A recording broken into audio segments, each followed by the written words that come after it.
All the President's Men, directed by Alan J. Pakula and released in 1976, stars Robert Redford as Bob Woodward and Dustin Hoffman as Carl Bernstein. The film is based on the true story of the two Washington Post reporters who uncovered the Watergate scandal, which ultimately led to the resignation of President Richard Nixon.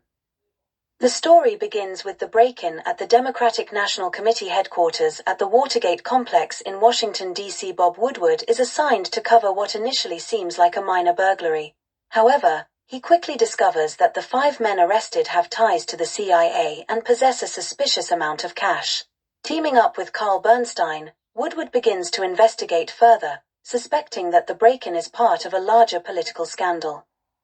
As they dig deeper, Woodward and Bernstein face numerous obstacles, including uncooperative witnesses, misleading information, and pressure from the government.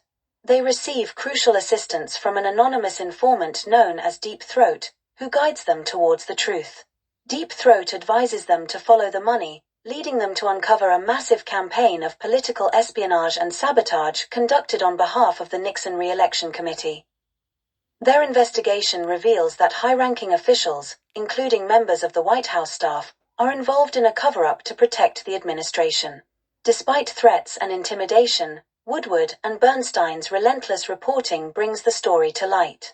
The film ends with a montage of teletype headlines, showing the unfolding events of the scandal, including the indictments of key figures and the start of the Senate Watergate hearings. Ultimately, their reporting leads to the exposure of the truth and the resignation of President Nixon. The film concludes with a typewriter hammering out the historic headline, "Nixon resigns."